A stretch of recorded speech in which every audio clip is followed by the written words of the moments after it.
सभी भक्तों का हार्दिक स्वागत है। हरे कृष्णा।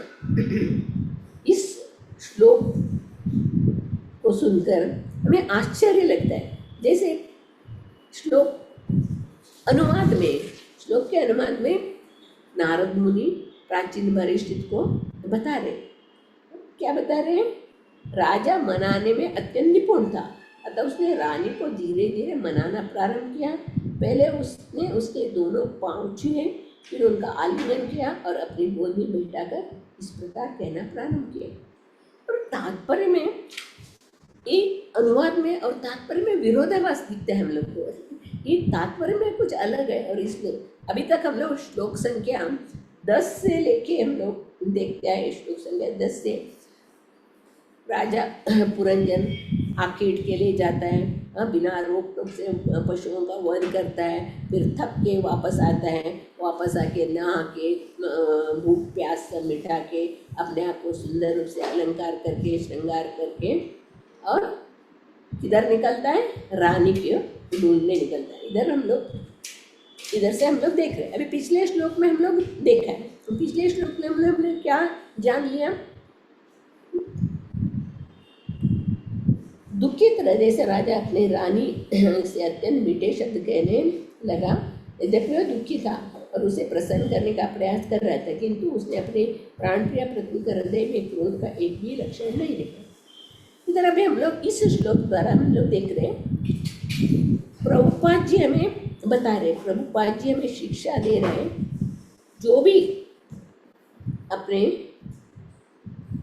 बुद्धि को वश में रखता है, अपने जो बुद्धि को जो वश में रखता है। इधर हम लोग देखते हैं ना, ये पुरंजन, राजा पुरंजन यानी हम जीव है और बुद्धि यानी कौन है? स्त्री है। इधर प्रभुपाद जी हमें समझा रहे हैं, जो अपने बुद्धि को वश में रखता है तो अपने आप मन भी उसके वश में आता है और वो सत्वगुण में, सद्भावना में लगा रहता है। इधर प्रभुपाद जी बता रहे हैं, हम लोग अनेकानेक जन्म से घूमते आए, अनेकानेक पाप कर्म किए, हम लोग को मालूम ही नहीं है। पिछले जीवन में, इस जीवन में जो भी पाप कर्म किए हैं, इस पाप कर्म को हम लोग को उसका प्रायश्चित करेगा तो ही हम लोग सुधरेंगे और कृष्ण भक्ति में आएंगे। इधर राजा पुरंजन सब इतना खुशी से रेडी हो गया था, तैयार हो गया था, मन भी उल्लासित था। अगर वो सत्संग साधु संगों के शरण में आ जाया होता, उसका उद्धार हो जाता, मगर उसने क्या?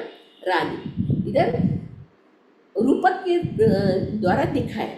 इधर प्रभुपाद जी हमें शिक्षा दे रहे, मनुष्य को पहले अपने पाप कर्मों का प्रायश्चित करना चाहिए। कृष्ण भक्ति में आना है, जो कृष्ण भावना में आना चाहता है, कृष्ण भक्ति में आना चाहते हैं, तो उसको पहले प्रायश्चित करना है। इधर भगवत गीता में भी भगवान बता रहे हैं ना, प्रायश्चित करना ही चाहिए। अगर इस जन्म में प्रायश्चित नहीं करेगा तो वो ऊपर जाने के बाद उसको बहुत कष्ट भोगना पड़ता था, वापस इधर आके वापस उसको धराधाम में जन्म लेके आना पड़ता है। इसके लिए इधर भगवत गीता में भगवान बता रहे हैं और इधर प्रभुपाद जी हमें शिक्षा दे रहे हैं कि प्रायश्चित करना। इसे कैसे हम लोग प्रायश्चित करेंगे? इधर प्रभुपाद जी बता रहे, जिस प्रकार राजा पुरंजन ने अपनी पत्नी को मनाना प्रारंभ किया, उसी प्रकार जानबूझकर मनुष्य को कृष्ण भक्ति के पद तक पहुंचने का प्रयत्न करना चाहिए। ऐसा करने से गुरु के पाद पद्मों का स्पर्श करना चाहिए। स्वतः प्रयास से कृष्ण भक्ति प्राप्त नहीं हो सकती। मनुष्य को चाहिए स्वरूप सिद्ध कृष्ण भक्ति के पास जाकर उनके चरण कमलों का स्पर्श।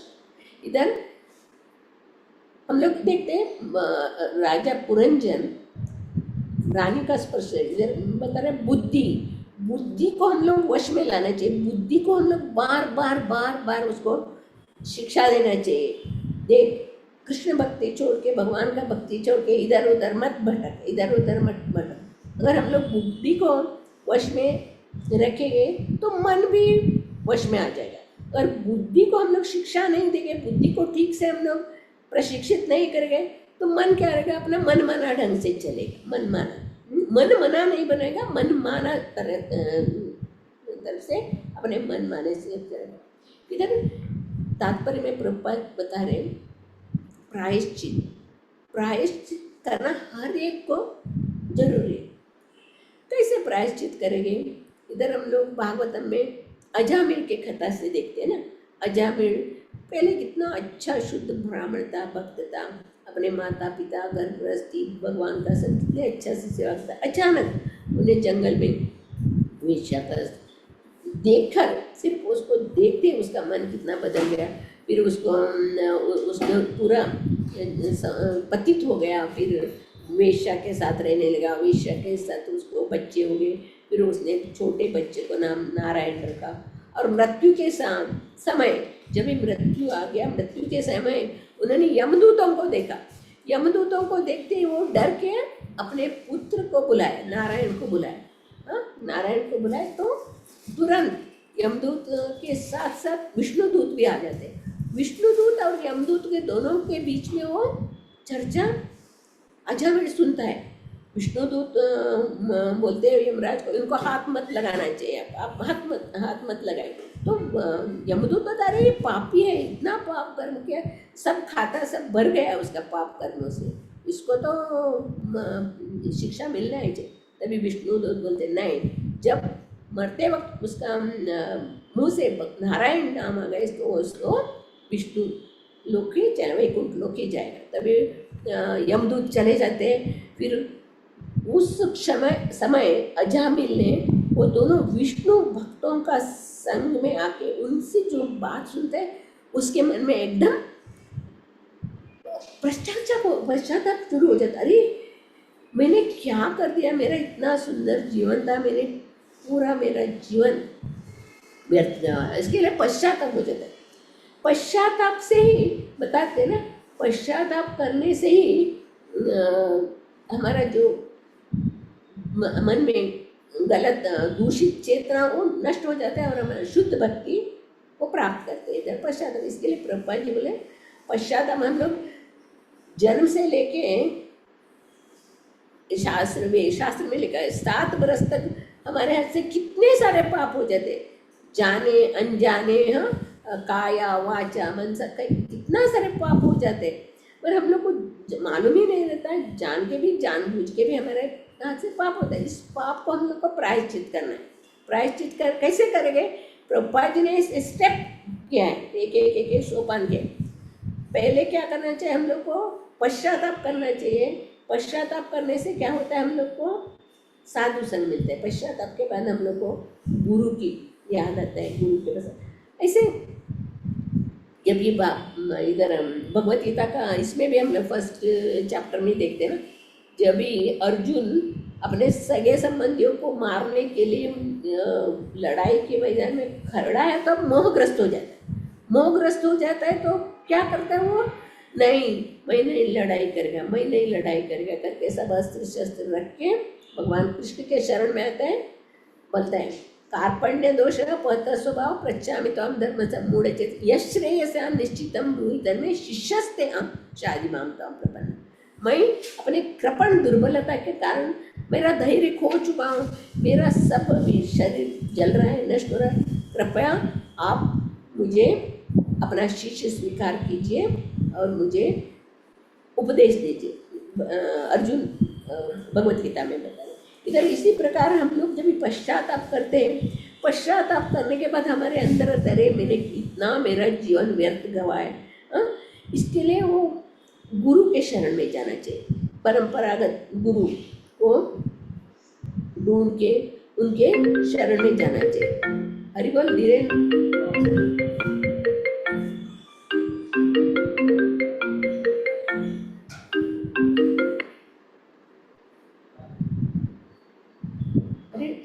लैपटॉप में तो धीरेन्द्र, हरि बोल, लैपटॉप पे ये हो गया।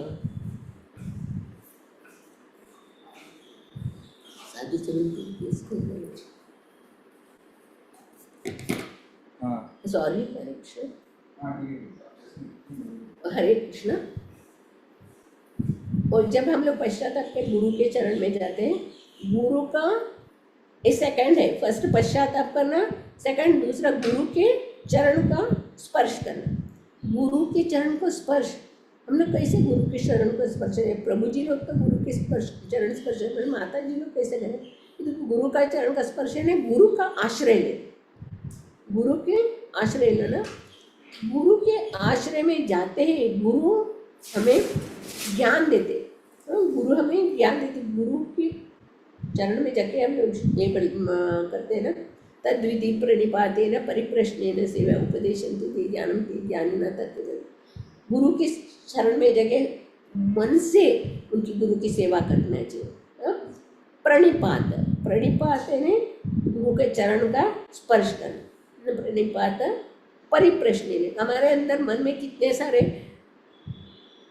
प्रश्न है संसार में, पग पग पर विपत्तियाँ है, कैसे इस विपत्ति सुलझाने का परिप्रश्न, सेवा करना, चरण स्पर्श करना, प्रश्न पूछना और इस सेवा करना। ये तीन गुरु के पास हम लोग जाके करें तो गुरु हमें मार्गदर्शन करते। गुरु तत्वज्ञानी है, गुरु पूरा वेद शास्त्र का सबका निचोड़ को जानने वाले हैं और भगवान का साक्षात रूप है। गुरु और भगवान में कोई अंतर है। अगर हम लोग गुरु की शरण में दृढ़ निश्चय से भगवान की सेवा करें, गुरु की सेवा और भगवान की सेवा करें, तुरंत हमारे अंदर सब वैदिक शास्त्र का जो जो ये है, जो जो उत्तम उत्तम तत्व ज्ञान है, हमें अपने आप मालूम पड़ेगा। इधर 15वें अध्याय में भी हम लोग देखते हैं ना, भगवान के शरण में जाते हैं, भगवान ही हमें मत्त स्मृति ज्ञानम अपोन, भगवान ही हमें बुद्धि देते, ज्ञान देते और बुलाना भी वही करते। तो गुरु के शरण में जाके गुरु से अनुनय विनय करके उनसे उनकी सेवा करके उसका प्रश्न पूछना चाहिए। और ये शरणागति इधर आता है, जब भी गुरु के शरण में कैसे हम लोग जाना चाहिए, हम्बल होके जाना चाहिए। इसके गुरु के शरण में जाने से भगवान की कृपा मिलती है। इसके लिए हम लोग भागवतम में भी और चैतन्य चरितामृत में हम लोग रूप गोस्वामी और सनातन गोस्वामी का जो जीवन चरित्र है उससे हम लोग देख सकते हैं। रूप गोस्वामी सनातन गोस्वामी चैतन्य महाप्रभु से मिलने के लिए गए थे। कैसे? उनके मुंह पे घास का तिनका था, घास का तिनका मुंह में पकड़ के वो चैतन्य महाप्रभु को दंडोत प्रणाम किया, दंडोत प्रणाम किया। ये हमें शिक्षा मिलते हैं हम लोग को, तृणादपि सुनीचेना, हम लोग घास के तिन से भी एकदम विनयशील होना चाहिए।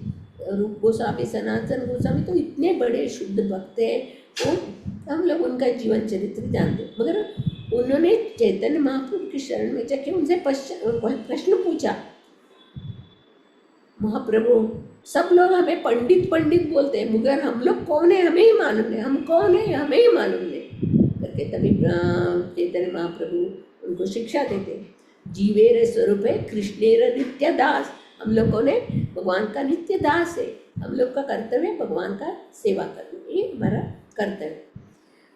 गुरु के शरण में जाने का हम लोग अलग अलग भागवतम में जाके देखते। जैसे ध्रुव महाराज को गुरु मिले और उन्होंने तपस्या किया, 6 महीने में भगवान का दर्शन हुआ। प्रहलाद महाराज वो बताते हैं गुरु के चरण रज का हम लोग अभिषेक यानी स्नान करना चाहिए। गुरु का चरण रज का अपने मस्तक पर लगाने से, सर पे हम लोग गुरु का चरण कमल के धूल को अपने मस्तक पर धारण नहीं करता, वो महात्मा या भक्त, जो महात्मा या भक्त बन चुका है तब तक उसका कृष्ण भक्ति के द्वार तक प्रवेश नहीं होता। इधर बता रहे, जब तक हम लोग गुरु के शरण में जाके अपने को शरणागत होके गुरु से कृपा प्राप्त किए बिना, वो भी कैसे बता रहे, महात्मा भक्त जो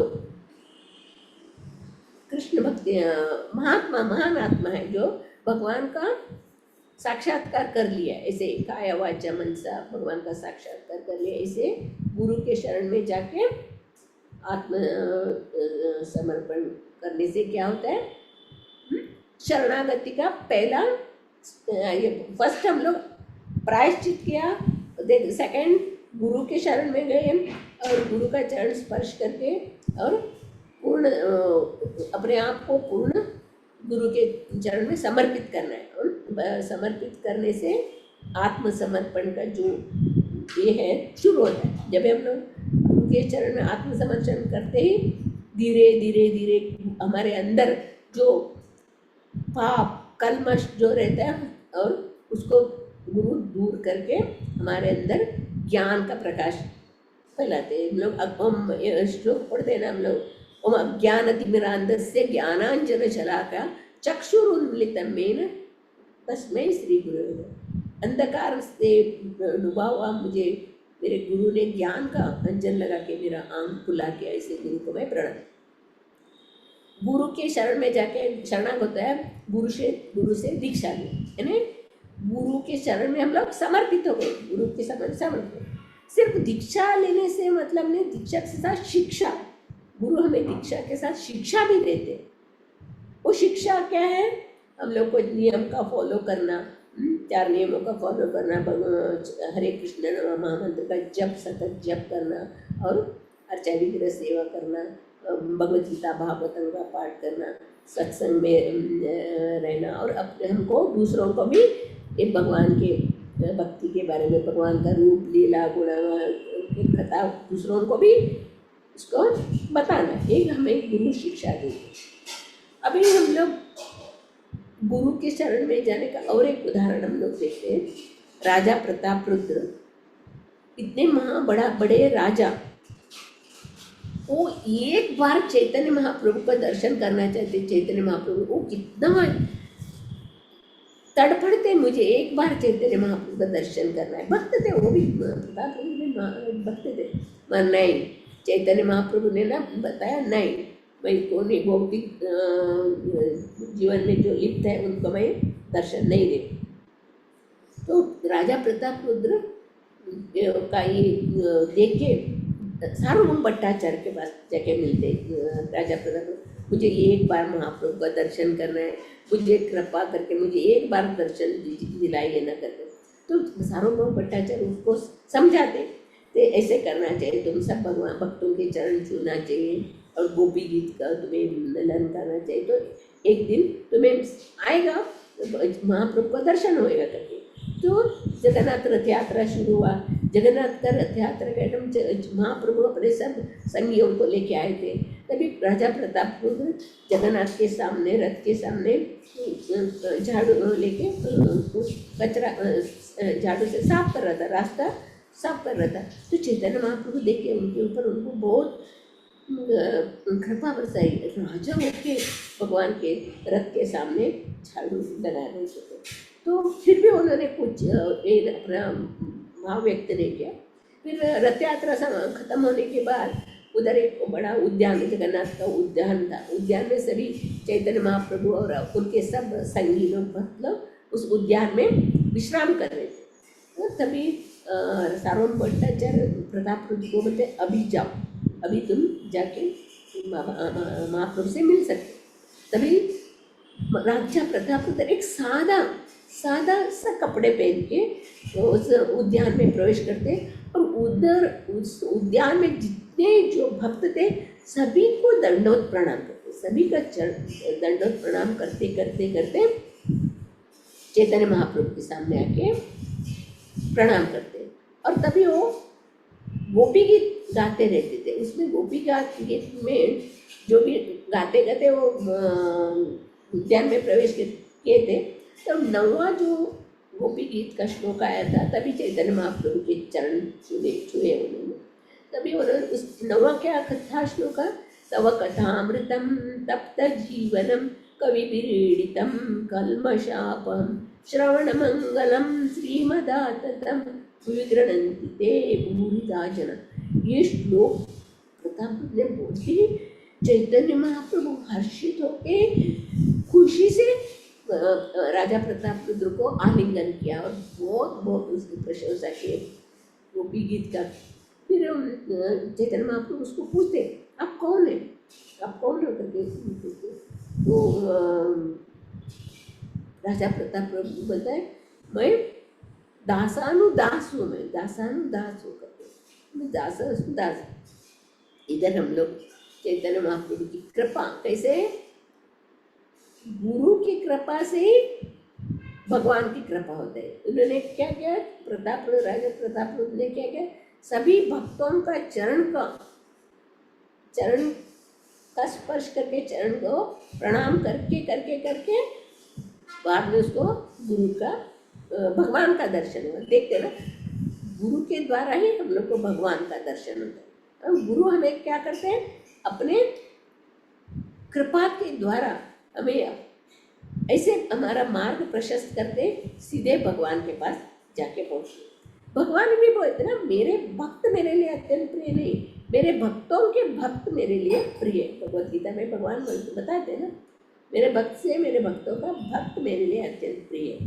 ये गुरु की शरण में जाने के बारे में प्रभुपाद जी ने बहुत सुंदर ढंग से इसमें बताया। गुरु का चरण कमल हमारे जीवन है, इसे हम लोग गुरु के चरण कमल पकड़ने से हम भवसागर को आसानी से पार कर सकते हैं। इधर भगवान भी यही इच्छा करते हैं, भगवान कृष्ण चाहते प्रत्येक व्यक्ति उनकी शरण में आए। और यह आत्मसमरण का कार्य तब शुरू होता है जब मनुष्य प्रामाणिक गुरु के चरण स्पर्श करता है। इधर चरण स्पर्श यानी चरण का आश्रय बोल सकते हैं हम लोग। चरण का आश्रय लिया, दीक्षा लिया, शिक्षा ली। एक बार प्रभुपाद जी कुंभ मेला में गए थे, कुंभ मेला में गए थे, तभी बहुत सारे लोग प्रभुपाद जी को देखे उनके चरण स्पर्श करने के लिए दौड़ के आ रहे थे। मगर प्रभुपाद जी के सब शिष्यों ने क्या किया, घेरा करके प्रभुपाद जी को छूने को नहीं दिया। और सब लोग ऐसा राउंड करके प्रभुपाद जी को घेरा करके रहे और कुछ को आगे बढ़ने नहीं दिया। तो प्रभुपाद जी पूछते, क्यों ये हो रहा है, क्यों इतना आवाज हो रहा है, क्यों ये हो रहा है, रश हो रहा है। तभी वो उनके भक्त लोग बोलते, महाराज वो लोग आपका चरण स्पर्श करना चाहते हैं। तो प्रभुपाद बोले, दे दो उनको, चरण स्पर्श करने दे दो, आने दो उनको, छोड़ दो। मेरे चरण का स्पर्श करने से उनका उद्धार होगा, मेरे चरण स्पर्श किए बिना उनका उद्धार नहीं होगा। अरे महान आत्मा जब प्रभुपाद जी इतने जीवों के ऊपर, हम जैसे पति जीवों के ऊपर कृपा किए, अलग अलग प्रभुपाद जी की जीवन चरित्र से हम लोग देखते कितने पापी तापी का उद्धार कर दिया प्रभुपाद जी ने। एक बार भागवत कथा चल रही थी, तो क्लास चल रहे थे, तो एक भक्त देर से आता है, क्लास खत्म होने के बाद आता है। तो खत्म होने के बाद क्वेश्चन पूछो करके, तो महाराज से पूछे, महाराज मुझे आपकी कृपा चाहिए। तो महाराज ने बोला, इतने देर तक मैं क्लास में कृपा ही बरसा रहा था, तभी आप कहाँ थे। यानी भागवत कथा में हम लोग बैठ के सुनना कितना जरूरी है। गुरु मुख पद्म वाक्य चित्ते ते कोरिया है। गुरु मुख से जो पद्म वाक्य मिलता है हम लोग चित्त में उसको लेते रहे, आरना करिए मेरे आशा, और दूसरी कुछ आशा नहीं। भगवान का भक्ति प्राप्त करना, भगवत नाम जाने, तो गुरु मुख पद्म वाक्य चित्ते ते करें। और गुरु के आज्ञा को हम लोग पालन नहीं करेगा तो क्या होगा, हम लोग पतित हो जाएंगे, नरक में गिर जाएंगे। शिव जी और सती का हम लोग देखते हैं ना, सती के पिता दक्ष प्रजापति बड़ा यज्ञ कर रहा था, मगर शिव जी को आमंत्रण नहीं दिया। फिर शिव जी यानी गुरु और सती यानी शिष्य के रूप में हम लोग देखते हैं। शिव जी को मालूम था दक्ष प्रजापति यज्ञ कर रहा है, हमें बुलाया नहीं। तो सती के मन में होता है, सभी देवी देवता लोग जा रहे उधर पिता के घर में यज्ञ समारोह देखने के लिए, मेरी बहन लोग आए, मेरे सगे वाले आए, मुझे सबको मिलना है, मुझे श्रृंगार करके अलंकार करके जाके उनको सबसे मिलना, एक आशा व्यक्त करती है शिव जी के पास, बताती है मुझे जाना है। और ये भी बताती है, देखो अपने सगे वाले को, मित्रों को नहीं बुलाएगा तो भी लोग जा सकते हैं, नहीं जाएगा तो कुछ अपराध नहीं है वाले।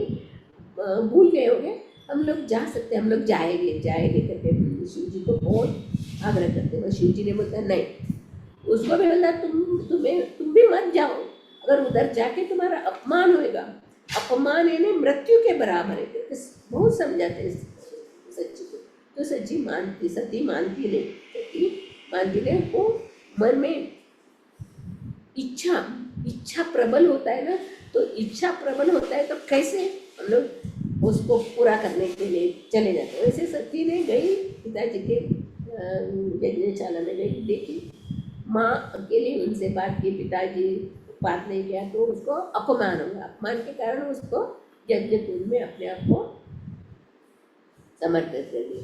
ये पहले ही शिव जी बोले थे अपमान होएगा तुम्हें, फिर तुम्हें आत्महत्या होएगा तुम्हारा, सब बताने पर भी वो सती चली गई। इधर हम लोग देखते हैं गुरु के वजह, हम लोग 10 नाम अपराध में तीसरा अपराध है ना, गुरु के अवज्ञा करना, गुरु को साधारण समझना, ये तीसरा वैष्णव अपराध में आता है। गुरु जो भी बोलते हैं उसको हम लोग को पालन करना है, गुरु के वचनों को हमें पालन करना है। अभी हम लोग हमारा छोटा गोरेगांव का पहले सत्संग ग्रुप था, एकदम छोटा ग्रुप था। माता जी ने पहले हम लोग का प्रोग्राम माता जी के घर के बिल्डिंग के नीचे गोकुलानंद मेला छोटा सा बच्चों का प्रोग्राम अरेंज किया। तो गुरु महाराज की कृपा से फिर धीरे धीरे वो घर के नीचे हो रहा था प्रोग्राम, सामने ग्राउंड में करने लगे। सब भक्त लोग मिलके मतलब ग्राउंड में प्रोग्राम किया, बहुत अच्छा प्रोग्राम किया। गुरु महाराज भी आए थे, गुरु महाराज इतने खुश हो गए माता जी को, इतना सुंदर प्रोग्राम, तो नवविधा भक्ति के बारे में बहुत बहुत सुंदर सुंदर बच्चों ने कार्यक्रम करके दिखाया। महाराज बहुत खुश हो गए और माता जी को बोला देखो पूरा बॉम्बे वालों को बुलाना चाहिए, 2-3 दिन का प्रोग्राम करना चाहिए, बड़ा प्रोग्राम करो, पूरा मुंबई वालों को बुलाइए करके बोले। मैं गुरु महाराज की कृपा, गुरु महाराज की आशीर्वाद से इधर हम लोग देख सकते हैं। गुरु महाराज देखते सेवा देते हम लोग को, सेवा देने से हम लोग ये नहीं करना है, पीछे हटने का नहीं, क्योंकि सेवा के साथ साथ शक्ति भी देते और सेवा के साथ साथ हमें गुरु महाराज शक्ति भी देते। इससे वजह से माता जी अकेले होने पर भी इतना बड़ा गोकुलानंद मिला। माता जी के सामने ग्राउंड से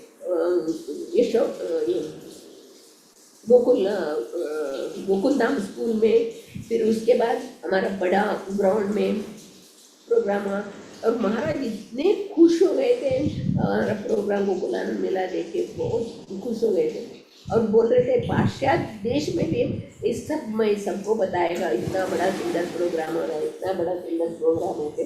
महाराज इतना खुशी से माता जी को आशीर्वाद देते ना, ऐसे ही आप भगवान का सेवा करते रह सकते हैं। तभी हम लोग देखते हैं उस गोकुलानंद मेला में कितना तकलीफ होता है, सब लोगों को जुटाना, सब सिर्फ एक ही नहीं, पैसे का चाहिए, लोगों का चाहिए, वो हॉल बुक करना चाहिए, उधर पहले दिन पेंडॉल करने का, उधर साफ करने का, उधर देखने का।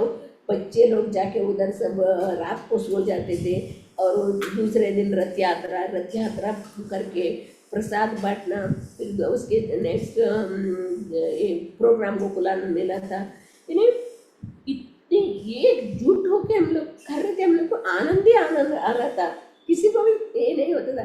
प्रोग्राम खत्म होने के बाद सब डायोरामा सब पहुंचाने का, सब किसका पहुंचाने का, फिर ग्राउंड साफ करने का, कचरा लेके फेंकने का, सब सब सब सब एक हम लोग एक गोरेगांव कांग्रेगेशन वाले बच्चे लोग करते थे और इतना आनंद ही आनंद आता था।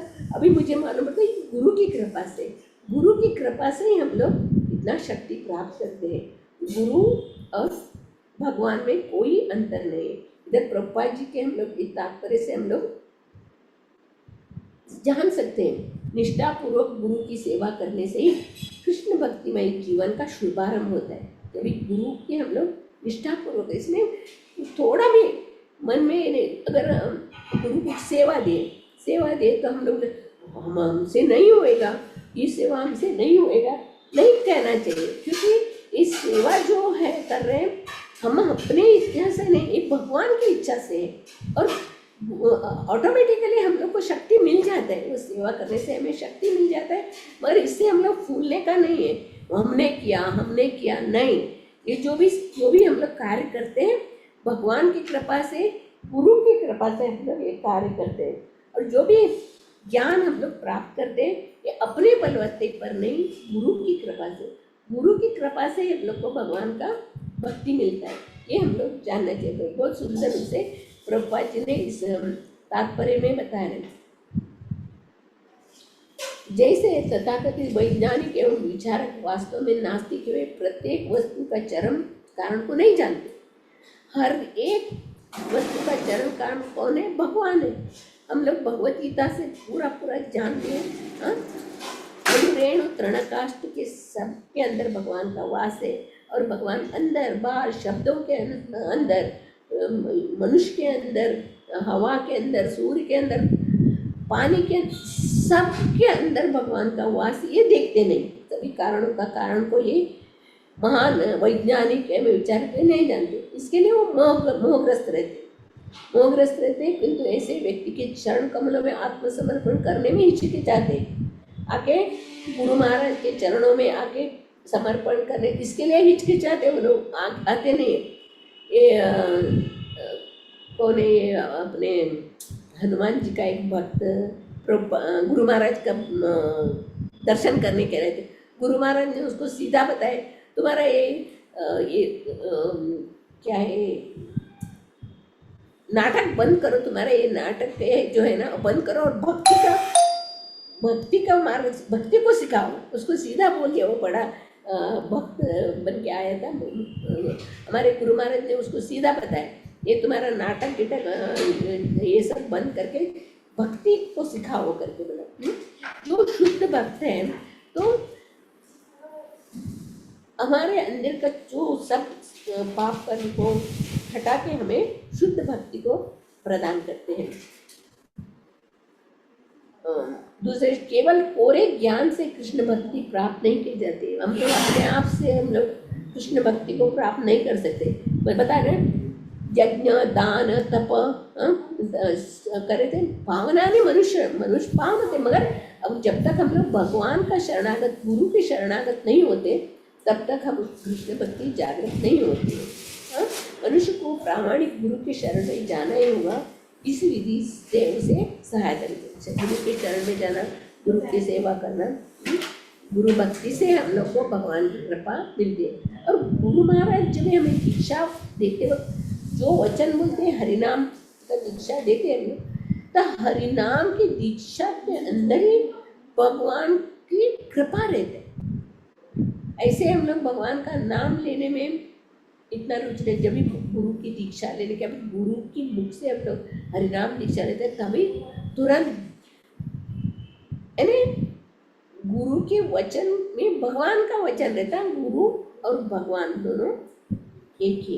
गुरु की कृपा से हम लोग भगवान की कृपा मिलते हैं, भगवान की कृपा से हम लोग भक्ति कर सकते हैं। इसके बारे में सुंदर रूप से प्रभुपाद जी ने वर्णन किया। ये गुरु की कृपा का जरूर है, ये हम लोग को इसमें से श्लोक से हम लोग को मालूम। हरे कृष्णा। श्रीमद् भागवतम की जय श्री।